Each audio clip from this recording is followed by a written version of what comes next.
All right, we're going to go ahead and get started. My name is Clayton Doris. I'm the marketing manager for the Martial Arts Industry Association. We also have on the line Mr. Frank Silverman. He is the executive director for the Martial Arts Industry Association. He also owns 10 martial arts studios in the Orlando, Florida area. Thank you for joining us today, Mr. Silverman. Thank you very much for having me. Very excited about today's teleconference or webinar. So today we're talking about the New Year's and fitness rush. So obviously we're talking here in December with the idea that we need to get a jump on, at very least, the planning aspect of the webinar. Okay, martial arts business. It's not just kicking and punching. So we've had that drilled into our brains for a long time. We started talking about life skills. We started talking about all the things that martial arts offers beyond just kicking and punching.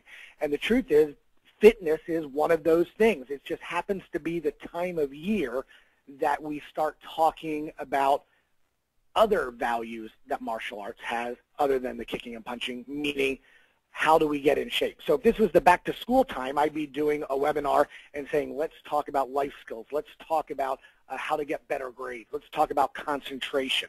But it's not the back to school time. It's almost January. We need to plan for fitness. So we, one, need to plan for adults, and two, we need to understand how better to relate to adults regarding martial arts. So martial arts is kicking and punching, but it's so much more. It is a means of getting in shape. So I use this slide or this analogy all the time, martial arts versus fitness classes.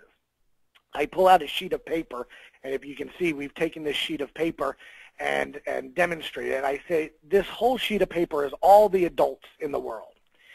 And then we rip off the little corner and say that's the amount of adults that would like to do martial arts. Or at least that's the amount of adults that think they would like to do martial arts. That little upper left-hand corner. Then I take the big sheet of paper and say that's the group that wants to get in shape, be more healthy, be fitness conscious. So at the end of the day, hundreds of thousands of people do sign up for martial arts every year. But millions of people sign up for fitness classes every January and February. So the question, as a martial arts business person, is what pool do you want to go fishing in? Do you want to go fishing in the pool with 100,000 potential clients, or do you want to go fishing in the pool with millions? So again, that paper on the screen represents hundreds of thousands of people, our little corner. But I want to go after millions, the people that are truly in or wanting to sign up to get in better shape. So that makes us say, well, what business are you in? And here we have a couple ads that you would typically have seen Maya run before. And we have to understand that one of the reasons we teach martial arts is to help adults get fit and stay healthy. And the reason we have this ad on there that says looking for better grades is because if I asked you one of the reasons children sign up for martial arts or parents sign up their children, you potentially would say, you as a listener would potentially actually say, well, because we help students get better grades. You wouldn't just say to learn martial arts. Of course they're going to learn martial arts, but one of the other things is to do better in school. Well, it's no different with the other ad over there, the ladies who just got done working out. At the end of the day, we want to teach martial arts, but people's reasons for taking martial arts are so much different than just learning a new style or a form or a system of self-defense. It might be about fitness. So what business are we in? We're in the business of teaching martial arts. But why people sign up for them? Well, for kids, it could be better grades. For adults, it could be for fitness. And we want to make sure we do not limit the reasons people might actually sign up. So then the question really becomes, do you have a fitness program in your school? And that's a real easy slide. So you're either saying, yes, I have a fitness program in my school, or you're saying, yes, I have a fitness program in my school. I know somebody's out there saying, did he say yes and yes? Well, the answer is yes. You do have a fitness program in your school. You may just not know it. Now, there's all kinds of fitness-specific type of programs out there. But the main message that I really want to convey today, above all, is that even if you don't have, let's say, a kickboxing program or a Zumba program or a cage fitness program, if you don't have any of those, you still have a fitness program in your school. Well, what is that fitness program? It's your karate classes. It's your MMA classes. It's your taekwondo classes. It's your judo classes. It's your jiu-jitsu classes. You absolutely, if you are teaching martial arts, you do have a fitness program. So, martial arts is fitness. That is the main message of this webinar, is to make sure you know that you have a fitness program, even if you don't have a different name for it. So martial arts is a fitness program with a bunch of side benefits. This is also important because, remember, people go to a gym to get in shape, and one of the benefits they get when they go to a gym is the social aspect or the convenience, or it helps build their confidence. Well, our martial arts program is far better than any fitness program outside of our schools, far better than LA Fitness or Bally's or World's Gym. You get to meet new friends, have a great, safe social environment. Okay? It's great networking opportunities. Notice new friends, social environment, that might play to moms or older brothers and sisters. Great networking opportunity, that might apply to the businessman getting in shape. We all know that martial arts training absolutely builds confidence, but so does martial arts training based around fitness. Everybody feels better when they're in shape. Everybody looks better when they're in shape. That helps build self-confidence. Martial arts is fitness. It also helps with goal setting.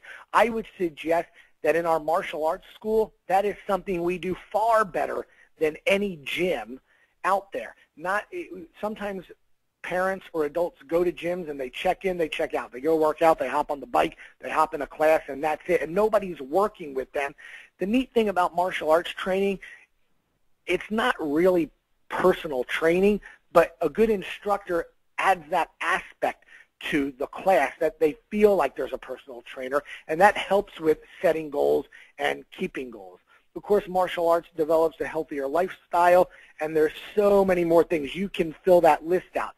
So a lot of the time, I get people saying to me, well, you know, I get it, it's martial arts business, but I really just wanted to teach martial arts. I didn't think about it as a fitness program. I want to reread this list here. Meet new friends, great social environment, great networking opportunity, build self-confidence, set goals, develop a healthier lifestyle. Aren't those all the things that happen anyway in your martial arts program? They absolutely are. So as we talk about fitness, I'm not wanting anybody to change anything that they do in their school by any stretch. I'm just wanting to acknowledge that martial arts offers an opportunity for fitness.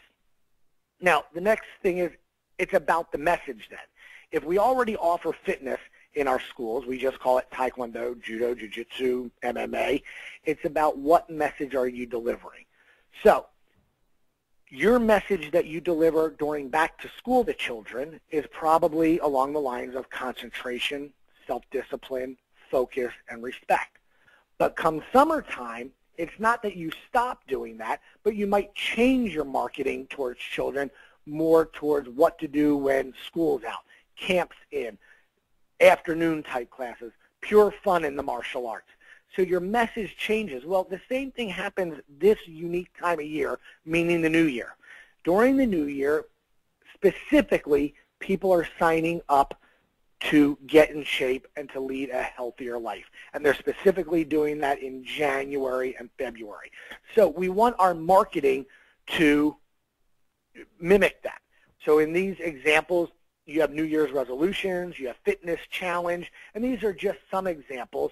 But the key is this time of year, right now, we want to make sure we are presenting our school, our facility, as a place to get in shape. So the question is, and here's where we really have some bullet points that we want to take down, is how do we do that? Well, number one, these ads are meant to help convey the message not just outside of our school, but they're meant to convey the message inside our school. It's the lowest hanging fruit are the ones you want to grab at first. You want to get as many parents and or older siblings involved in your fitness program. Now remember, fitness is synonymous with your adult martial arts program. If you have another fitness program, that works. Or if you don't have another fitness program, just exchange the words when I say fitness for adult martial arts program. So we want to communicate this message first and foremost to all of the parents, all of the adults that are already in our school. And truth be told, you probably have enough adults just in your school watching classes to fill your adult program. And a lot of people are saying, well, you know, I market to them all year round. I talk to the parents all of the time. And that may be true. But you get a new chance every January to do this because everybody's goals change. My goals 6 months ago were not to get in shape. My goal now is to get in shape. I'm a great example of this. For those of y'all who've been with Maya for many, many years, you probably remember me. When Maya first started at the very first Super Show, I was 60 pounds heavier than I am today. And after the first show, well, before the first show, losing weight wasn't a priority to me. Then all of a sudden I said, I have to get in shape. I have to fit this mold. I've got to really start training harder and harder and harder. And one day, getting in shape was important. Well, this happens all the time, January, February, year after year. It's our goal to get those people in our school, not to the gym down the street. So you have all these parents, all these brothers and sisters watching classes. Let's make an effort to get them into our school. How do we do that? Well, we do it through our marketing and the message we send, and we either do it through a free trial class, or we do it through free trial classes, or we can even consider offering the whole entire month of January for free if they sign up for February. You can offer, if you do a kickboxing program or a cage fitness program, you can offer the gloves for free with sign up. If it's your martial arts program, free uniform for sign up. But whatever it is, it's about getting them to try out our class. Because if not, what happens January 2nd, 3rd, 4th, 5th? Those people who are wanting to make a lifestyle change go to the gym down the road. They go somewhere else down the road. And then let me add one other thing that's real important, why we need to get these parents involved. If they go to the gym down the road, is it potentially possible that that gym down the road has a martial arts program part-time? And now the parents may look at moving their child there, and we can say we have contracts or agreements, and they may not be a high quality, but it's also about convenience. So first, the low-hanging fruit, then a good referral program. People ultimately like to work out with people they know and people they like. So in addition to the parents, we want to have a great referral program for any parents or any current adults that sign somebody up or bring them in to try out class. So for example, I might offer any parent the month of January for free if they sign up and purchase a uniform, or I might give them the uniform free if they purchase the month of January. But I'll also give them a VIP card that says, bring in a friend, and if they sign up, you'll get February for free, or you'll get a gift card somewhere. Whatever that is, that's the way your second step in marketing. First, the low-hanging fruit, the parents. Second, a referral program. And then third, to round off all the additional marketing that you would normally do. Okay? Whether that means passing out flyers at a Starbucks, on cars outside in the parking lot, running an ad, a penny saver, whatever it is, that's your third. But I'm going to go over them again. First, the low-hanging fruit, get your current student base's family members to participate. It costs no money to get them in the school. Number two, have a referral program so they bring their friends. And then three, your other regular marketing is what we want to do to round out the program. That's the key. Offer a special so the people have an incentive not only to sign up, but to sign up now. And I will tell you, when I was in my school every single day this time of year, the one thing that would bother me most is when I'd have a parent that sat and watched class all year long, and then come January, they signed up at the gym across the street. And I said, well, why did you do that? And what class are you taking? Well, I'm taking the aerobics class. Well, don't you know what a great workout this is? Yeah, but I didn't feel real comfortable, or I didn't think I could afford it. You didn't know about our family program and you didn't feel comfortable. Those are all the things we have to overcome to help people see our school as a place to get in shape. And by the way, on top of it all, I think martial arts done right is the best workout possible. So what else is there? Just as a side note, martial arts, again, my main message I want everybody to get from this is you do have a fitness program. It's just your karate, your taekwondo, your jiu-jitsu, kung fu, whatever you teach. But also there's very specific type programs, cage fitness, kickboxing, other new workouts that are becoming mainstream. Those are things that you can put into your school as well. Now, I just want to offer a bit of consulting advice on this. When you interject these other programs that I think are great and possibly you should do, they're not meant to replace your other programs. So, for example, when Taibo came along, it was great to have those type of kickboxing classes and in the afternoon, morning, and even in the evening, but it was not smart for schools to totally stop teaching martial arts to do fitness.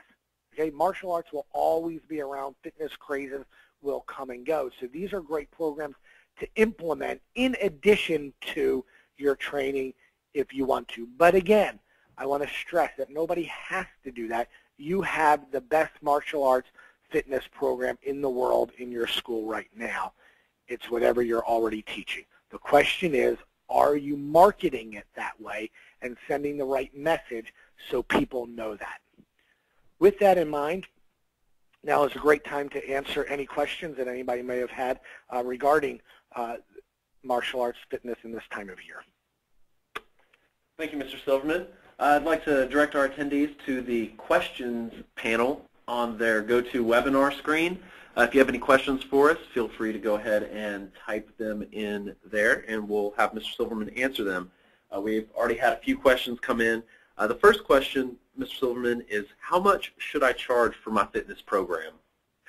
You know, what you charge for your fitness program is if you have a very specific fitness program. If you're teaching martial arts as fitness, it's whatever your martial arts is. It's $125 a month, $150 a month. Whatever your martial arts program is, that's your fitness program if it's martial arts. Now, if you do a very specific fitness program, whether, let's say, it's a kickboxing in the morning class or a Zumba class or a cage fitness class, typically, I will say make that lower than your martial arts program for two reasons. One, it's easier access. At the end of the day, if a parent has in their mind that martial arts is not for fitness, they may want to have a very fitness-specific type of program. So now maybe they do your kickboxing program or they do cage in the afternoon.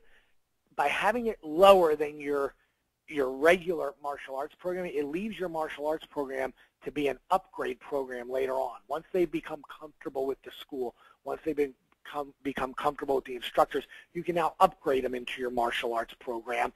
It also adds more value to your martial arts program if your fitness is slightly less. But you have to remember, you have to have something that distinguishes you from the average gym. You can nowadays work out at a Planet Fitness in Orlando, Florida for $10 a month. I don't want to be offering anything for $10 a month, much less martial arts or fitness in my school. So we have a strategic difference. We offer a limited size program, very specific. We happen to do the cage fitness program here. So we're very specific, and that allows us to charge. We charge about 3/4 the price of our martial arts program with our hopes of getting those people eventually to either do both martial arts and fitness or just do martial arts. Excellent. The questions just keep pouring in here. We have another question about fitness challenges. How do you feel about the fitness challenges such as the 60 or 90-day challenges or anything of that nature? Actually, I love them. What I don't love is when people don't have a plan after the 60 days or the 90-day challenges. You have to have a plan to convert those people into long-term members. When we do a challenge within our school, we usually bundle them. So instead of saying, I'm making these numbers up hypothetically, but instead of saying $50 a month is our fitness program, we'll charge $199, and that will be 2 months of our fitness program, a T-shirt, weighing people, doing all the different types of things, maybe offering them a special one-on-one consultation, whatever it takes, but we package those together. Those go very well as a package, but the key is, what are you going to do after that? Remember, there's a few things about doing the challenges. One, people get very excited about it, but like most of us, they stop after the excitement dies down, and for most people during January, February, that ends by March 1st.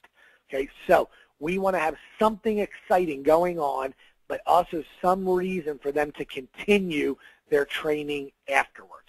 So that's the key. I think challenges are great. I think it gets people on board, but also you do have some people who are already just in shape. They like to work out, they go to the gym, and this would be more of a cross-training or a more of just an additional way to keep them motivated. So in addition to that, I always think you ought to allow people to do your regular program outside of the challenge. But I love challenges. I think they're a great way to pump start a fitness program. The next question we have is about hiring personnel. What are some of the best ways to find instructors to hire for a fitness class outside, obviously, of students in the karate school? Sure, that's a great idea. And you know, I can tell this story of how Jesse Norton, the Cage Fitness Pro, came to be for Cage Fitness for Maya. Literally, I was walking, I was doing some shopping in a sports authority, and there she was standing there, and we knew Maya was looking for somebody with a fitness background, and just struck up a conversation, and next thing you know, she's working for Cage Fitness, and she happens to be a certified personal trainer, worked in the gym. So it's, for lack of better terms, hang out or look in the places where you would find somebody. I'm not suggesting you go to the local Bally's and start trying to recruit people from the gym, but it wouldn't be a bad idea, since we're talking specific fitness instructors, you could run an ad on Craigslist in the local newspaper, and then when people apply during the interview process, you find out if they're ACE certified. ACE is a big certifying board. Unlike martial arts, it doesn't have an official certifying. There's 3 or 4 different industry associations for fitness that you would want to make sure they belong to one of them. 2, you may want to find out, are they CPR certified? You know, when you're working out hard, that's a great way. All fitness instructors should be CPR certified. Another thing you would do is run a background check. So normally, one idea we do to find black belts is run ads. It's not the greatest, but for fitness, remember, if there's 100,000 black belts, there's 1 million people that are fitness certified. I would run ads, or I'd go to the local sports authority or Dick's Sporting Goods and hang out in those departments and approach people that are there. And again, then we run a background check. We ask what their certifying body is. We put them in a martial arts class, see if they're physically fit. Those are the things I would do to get outside people. And by the way, I'm not suggesting it. I've done it, and it's worked very well. Can you elaborate on the specifics that you would offer with your fitness classes in order to charge more than the $10 gym down the street?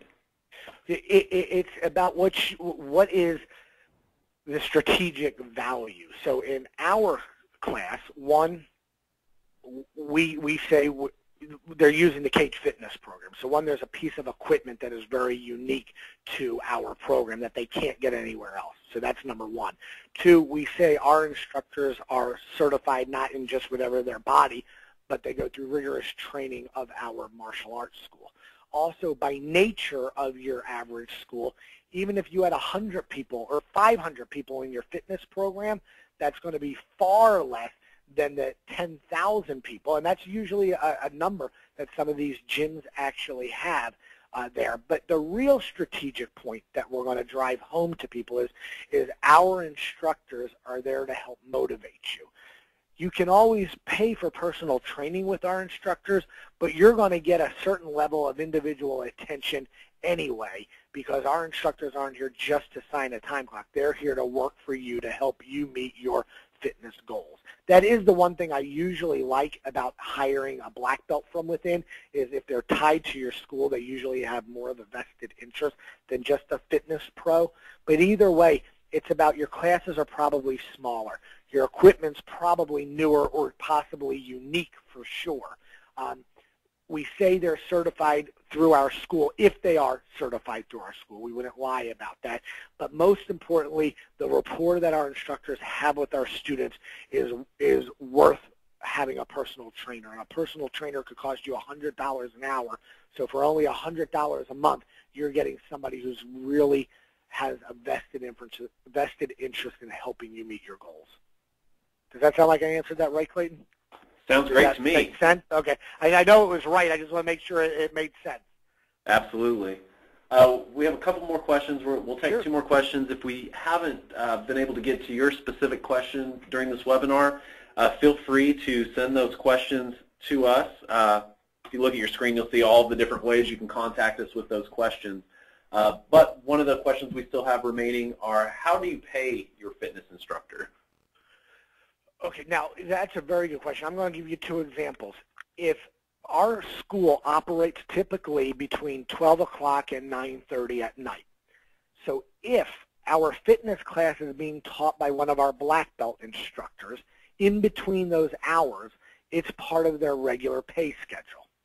If one of our black belts wants to teach at, there's a 6 a.m. class or a 9 a.m. class or 11 a.m. class, if we have those, then they will actually get paid $20 or $25 depending on which class it is, but let's just say $25 for that class.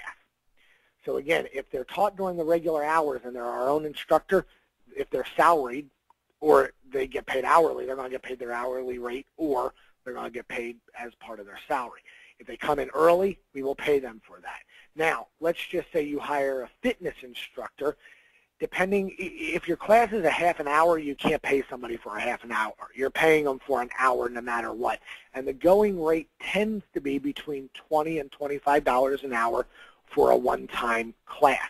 What's really best is if you can figure out how to have two classes next to each other, let's say, and now you can pay $20, a little bit less, but overall the instructor would be making more. That's not always possible. The demand might not be as much. So just so we understand, if you can do two classes next to each other, you can pay the instructor slightly less than if it's just one class, because they have drive time back and forth. But $20, $25 an hour tends to be the going rate for a trainer to come out and train for an hour, a group fitness class. And if it's your black belt, I pay them the same amount unless it was during regular time. Excellent. Our last question that we have time for today is, what is a good special or incentive that I can offer in December? Well, depending when you close or not, what you could do is offer the rest of December free for parents to try out class. Get people involved now, so when they're on break during Christmas, holiday, New Year time, they already know that your school, your venue, your facility is the place to go come January. So either consider offering this free. Now, depending when you shut down, you may only have 1 week left, right? So start marketing now, delivering the message in December, and deliver the message that says in January you're going to have this special. And again, make sure the marketing material reflects that you're there to help people get in shape. They already know that you're a martial arts school. Make sure they understand that you're a martial arts school that can help with their fitness goals. And whatever your special is going to be, you can put it out there, order your gloves or uniform today, get the whole month of January for free. I would only do that if I sign people up on a longer-term agreement, or sign up for January and December, and we'll gift wrap your gloves, T-shirt, startup package. Whatever it is, the key is, 1, start marketing now. 2, offer a special that either begins now or begins immediately in January. And 3, make sure you're delivering the right message. You're not trying to deliver the message that martial arts is self-defense in January. We'll save that message for March, April, May. Deliver the message that you can get in shape, because at the end of the day, most of your parents, most of the adults are out there during this time of year thinking they're going to change a lifestyle of themselves. And the lifestyle may be the way they eat, the way they feel, or the way they train, work out. We want to be part of that. Excellent. Mr. Silverman, we'd like to thank you very much for taking time today to join us with this webinar. We'd like to wish everyone best of luck with the new year and with the fitness rush. If you have any questions that we didn't have time to get to today, feel free to send those to one of the contacts you see on the screen, or you can always call us at 866-626-6226, and one of our black belt account managers will be happy to help you with any questions you have. Again, happy holidays and happy new year. Thank you very much.